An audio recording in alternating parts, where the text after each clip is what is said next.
you this morning, do you smoke? Or are you trying to quit smoking?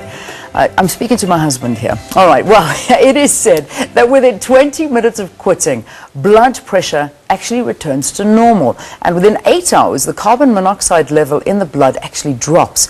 At least 80% of all diagnoses of lung cancer are attributed to cigarette smoking. Adding to that, approximately one person dies every 6 seconds due to tobacco. So, are you still smoking, or would you like to quit? Well, we're joined in studio by Dr. Georgia Demetriou, an oncologist from the Donald Gordon Medical Center, as well as the Charlotte Maxeke Johannesburg Academic Hospital. It's good to have you. Thank you so very much for being our guest on Morning Live. Thank you for having me on the show. All right, so we talk about the fact that if you stop smoking, automatically things start coming right. But let's talk about what you're actually doing to yourself when you're smoking. What is it doing to your lungs?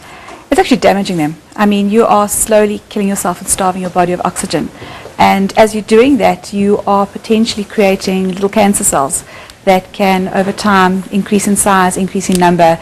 And, I mean, that could be the end of you. And it's not only the cancer that the smoking causes trouble for. I mean, it, as you said, elevates blood pressure. It creates increased risk of heart attacks, increased risk of strokes. There is so much that you are doing to yourself, so much by smoking.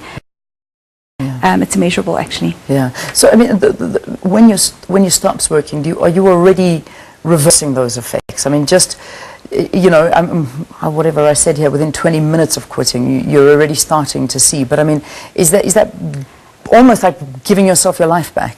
You know, the benefits are not realized upfront. Okay, as you say, it does. Some of the changes start as soon as you stop smoking, but to reverse, say, 20 years of smoking, you only start to see an improvement in terms of your lung function every 5 to 10 years after you've stopped smoking. But in terms of if you carry on smoking, the damage is going to be irrevocable after a period of time. So you've just got to stop as soon as you can before the damage is beyond the point of return. Yeah. So you've got to stop. Yeah. Got to stop. Why is it becoming increasingly difficult? Not becoming increasingly, I think it's always been difficult, but there's so much more awareness now. You know, in previous years, smoking was the cool thing to do, but these days, you know, you've got to go smoke outside. You have to, there's so many laws in place to try and prevent people from picking up the habit, and yet it doesn't seem to make a difference.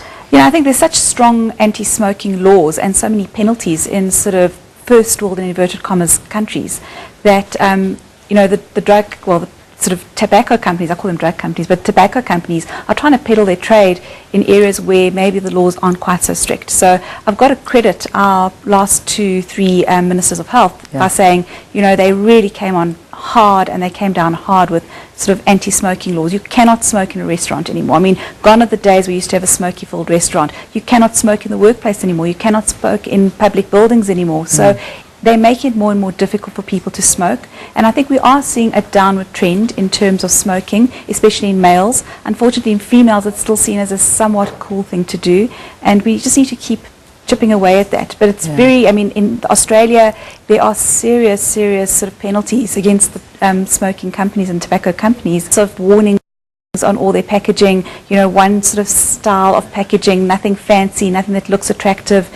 So we're getting there, and I think the more there's tougher sort of laws against smoking, the more we're going to find that people will potentially stop smoking. It'll be less attractive. Yeah. Well, I mean, you still, even though there's all this education out there, you're still seeing youngsters smoking. I know we talk about the aspect of it's the cool thing to do, which it is not at the end of the day. I mean, there's nothing cool about dying from lung cancer and any other disease that's associated with it.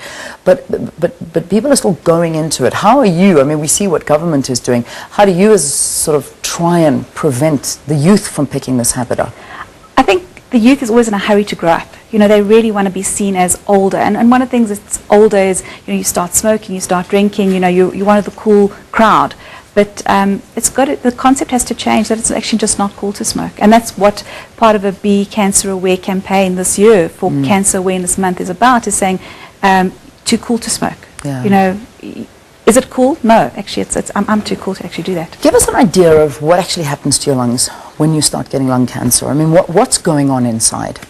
Usually there's an area of the lung where there's a growth of cells, and they just start to divide, and it's almost like they have a selective advantage. They divide faster than your normal healthy cells.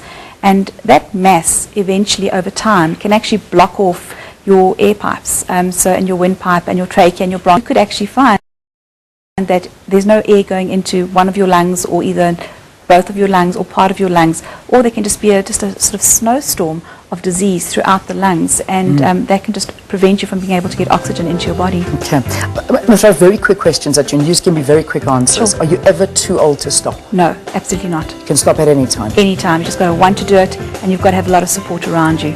Some people think that marijuana is not bad for you. Oh no, that causes just as much damage to your lungs as normal smoking does. Okay, just as bad. Hubbly bubblies. Just as bad. Got to stop that too. Okay, and then there was one more.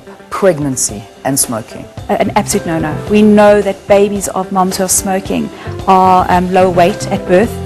There is increased calcification and damage to the placenta. So that baby is not getting enough nutrients, it's not getting enough oxygen, it's not getting enough to feed it. So we know that that is just an absolute no-no as well for the babies.